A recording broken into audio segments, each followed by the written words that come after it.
Halo semuanya, perkenalkan nama saya Nita Dewisa, saya sebagai narator 1.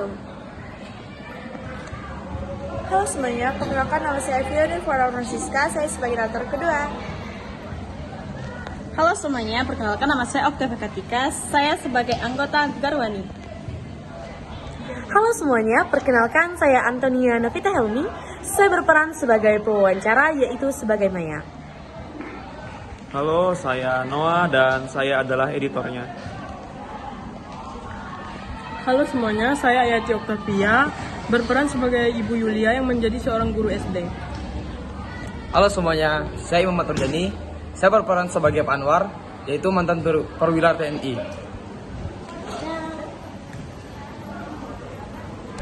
Jakarta 1965. Di balik gemu revolusi dan retorika politik, tersembunyi 3 kisah yang saling bertautan. 3 manusia dengan kebenaran versinya masing-masing. Mereka datang dari dunia yang berbeda. Sri dengan api idealisme kerwaninya, Anwar dengan prinsip teguh sebagai tentara, dan Yulia dengan luka rakyat kecil yang dipinggirkan. Pertemuan ini adalah benturan sejarah. Revolusi berhadapan dengan stabilitas. Impian idealis berbenturan dengan realita pahit. Tapi di tengah tensi yang memuncak, suara Yulia mengingatkan mereka pada satu kebenaran yang terlupa, bahwa di balik semua ideologi ada penderitaan manusia yang sama.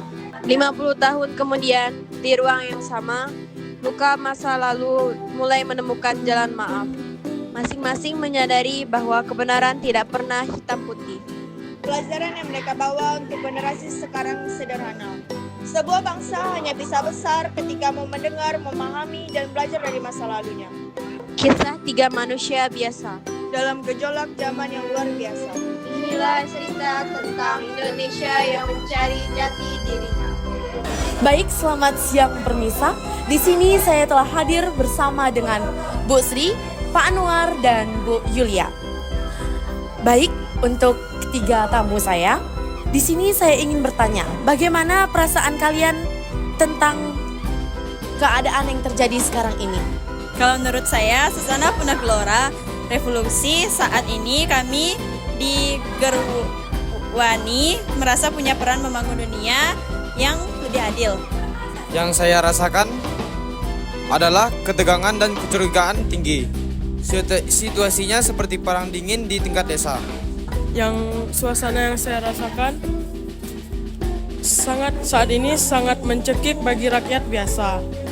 Kami terjepit antara intimidasi politik dan kelaparan akibat inflasi. Nah, barusan Ibu Yulia menyebut dampak ekonomi. Ibu Sri, bagaimana Garwani memandang kelompok lain seperti anggota TNI?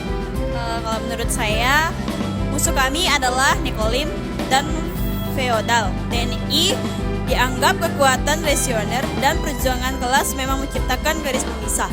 Itu bukan sekedar retorika, tapi aksi pemecahan belah. Kami di TNI melihat PKI sebagai ancaman terbesar bagi kedaulatan negara.